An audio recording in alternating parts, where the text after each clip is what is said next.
Shri T K Rajagopal, നോക്കൂ, ഇവിടെ ഇപ്പോ വലിയ കാത്തിരിപ്പ്, 10 ദിവസത്തെ കാത്തിരിപ്പാണ്. ഇന്ന് പ്രഖ്യാപനം ഉണ്ടാകുമെന്ന് പ്രതീക്ഷിച്ചതാണ്. വി ഡി സതീശന്റെ എറണാകുളത്തെ ഓഫീസിലേക്കും ഒപ്പം തന്നെ വീട്ടിലേക്കുമൊക്കെ പ്രവർത്തകരുടെ വലിയ തള്ളിക്കയറ്റം നമ്മൾ കണ്ടുകൊണ്ടിരിക്കുകയാണ്. രമേശ് ചെന്നിത്തലയുടെ വീട്ടിലേക്കും പിന്തുണ അർപ്പിച്ചുകൊണ്ട് പ്രവർത്തകർ എത്തിക്കൊണ്ടിരിക്കുകയാണ്. ഘടകകക്ഷികൾ ഇന്ന് ഇനിയും വൈകിക്കൂടാ എന്ന വലിയ സന്ദേശം മുന്നോട്ട് വെച്ച ദിവസം കൂടിയാണ്. എന്തുകൊണ്ടാണ് ഈ തീരുമാനം വൈകുന്നത്? ഹൈക്കമാൻഡ് അവർക്കൊരു കൃത്യമായ തീരുമാനമുണ്ട്. പക്ഷേ ആ തീരുമാനം പ്രഖ്യാപിക്കുന്നതിന് മുൻപ് ഒരു കൺസെൻസസിന് ശ്രമിക്കുന്നു എന്ന സൂചനകളാണ് വന്നിരുന്നത്. ഇനിയിപ്പോൾ അതും കഴിഞ്ഞ് ഈ തീരുമാനം നീണ്ടുപോകുമ്പോൾ അതിലെന്തെങ്കിലും തരത്തിലുള്ള പുനരാലോചനകൾ അതുണ്ടാകുന്നു എന്നതാണോ നമ്മൾ കാണേണ്ടത്? താങ്കൾക്ക് എന്ത് തോന്നുന്നു ഈ വൈകൽ കാണുമ്പോൾ? എനിക്ക് തോന്നുന്നത് ഇന്ന് തന്നെ തീരുമാനം ഉണ്ടാകും. ഫൈനൽ തീരുമാനം ഇന്ന് തന്നെ ഉണ്ടാകും. കേരളത്തിലെ UDF പ്രവർത്തകരുടെ വികാരങ്ങളെ പറഞ്ഞിട്ടോ ഇനിയും അവർക്ക് കണ്ടില്ലെന്ന് നടിക്കാൻ പറ്റുകയില്ല. നമ്മളിപ്പോ ഇന്ദിരാഭവനിലേക്ക് നോക്കുക, തിരുവനന്തപുരത്ത് ഇന്ദിരാഭവനിലേക്ക് നോക്കുക, എന്തോ ഒരു വലിയ ജനക്കൂട്ടമാണ് അവിടെ വന്നിരിക്കുന്നത്. പ്രവർത്തകരുടെ ആവേശം കണ്ടില്ലേ?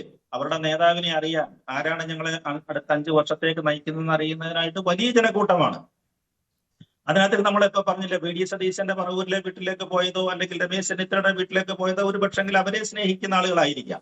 അവരെ നമുക്ക് ഗ്രൂപ്പ് തിരിഞ്ഞ് വേണമെങ്കിൽ കാണാം.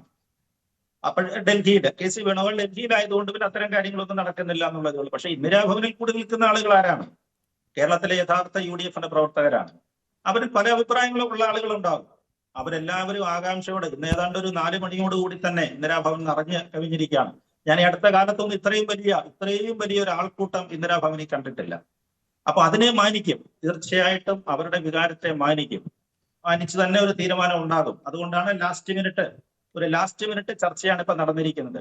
പിന്നെ കോൺഗ്രസ് ഒരു വലിയ ജനാധിപത്യ പാർട്ടിയാണ്, ഒരു മുന്നണിയായിട്ട് മത്സരിച്ചതാണ്. എല്ലാ അഭിപ്രായങ്ങളും അറിയണം. നാളെ ഒരു പഴിദോഷം അല്ലെങ്കിൽ അതിന്റെ പേരിൽ ഇപ്പൊ നേരത്തെ തന്നെ ചില സംസ്ഥാനങ്ങൾ, നിങ്ങളുടെ റിപ്പോർട്ടർമാർ പറഞ്ഞില്ലേ, പല സംസ്ഥാനങ്ങളുടെയും പ്രശ്നങ്ങളൊക്കെ ചൂണ്ടിക്കാണിച്ചല്ലോ. രാജസ്ഥാൻ അടക്കമുള്ള പല സംസ്ഥാനങ്ങളുടെയും പ്രശ്നങ്ങളൊക്കെ ചൂണ്ടിക്കാണിക്കുന്നുണ്ടായിരുന്നു. ഒരുപാട് സംസ്ഥാനങ്ങളെ, രാജസ്ഥാൻ മാത്രമല്ല ഞാൻ പറഞ്ഞു, ഒരുപാട് സംസ്ഥാനങ്ങളിലെ പ്രശ്നങ്ങളൊക്കെ പറയുന്നുണ്ടായിരുന്നു. അപ്പൊ അത്തരത്തിലുള്ള വീഴ്ചകളിലേക്കൊന്നും പോകരുത്, ഇനിയും അത്തരം കാര്യങ്ങളിലേക്ക് പോകരുത്. പ്രത്യേകിച്ച് കേരളം എന്ന് പറഞ്ഞു കഴിഞ്ഞാൽ നീണ്ട 10 വർഷത്തിന് ശേഷം കോൺഗ്രസ് അധികാരത്തിലേക്ക് വരികയാണ്.